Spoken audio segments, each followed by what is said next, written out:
This show is produced by the Harwood Podcast Network.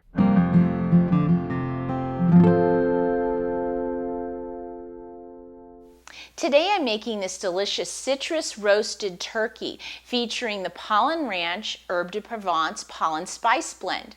Now, to find out more about Pollen Ranch and their products, just go to their website at www.pollenranch.com.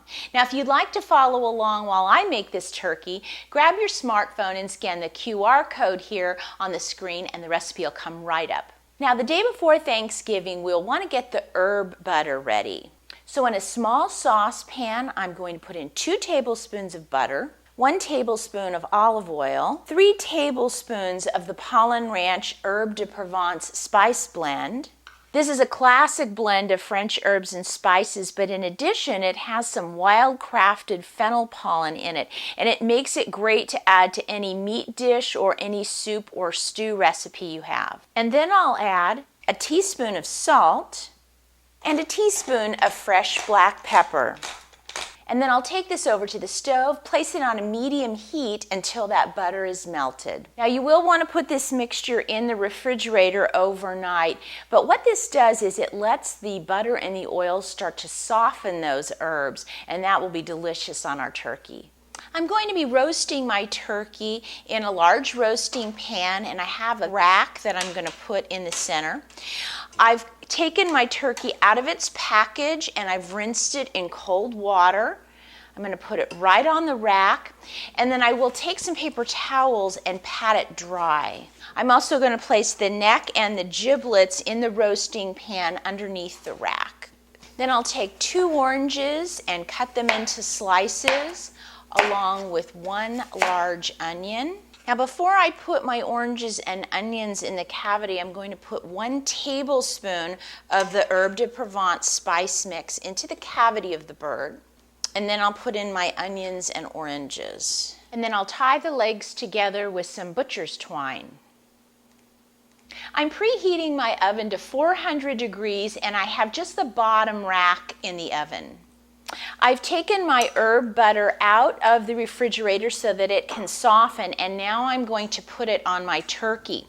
I'm going to begin by putting my hand in between the breast meat and the skin. I'm just going to sort of pull that membrane apart.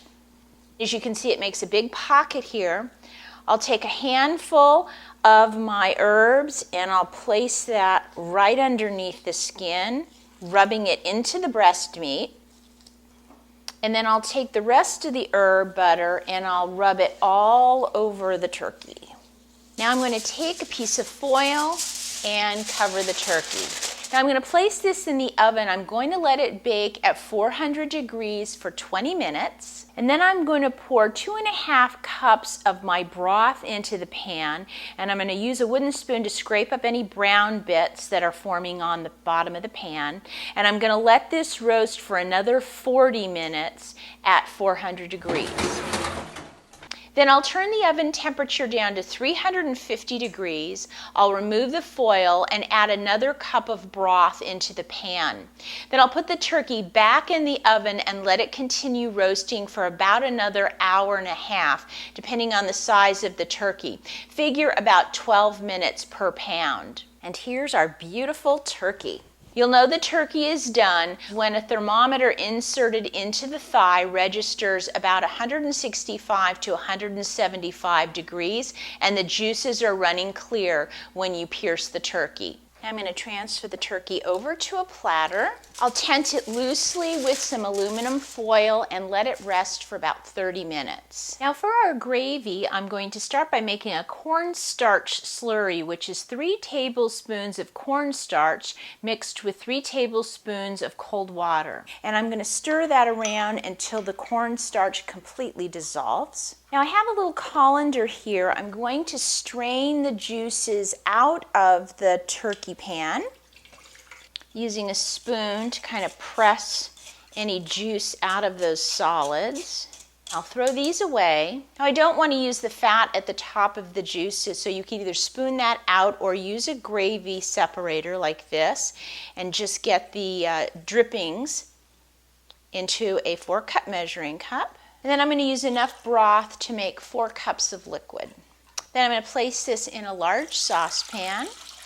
Bring the pan over to the stove, and over a medium heat, I'm going to slowly add the cornstarch slurry to the broth, and I'll bring it to a simmer. And once the gravy is thickened, make sure to taste it for any additional salt and pepper. And now for a little taste.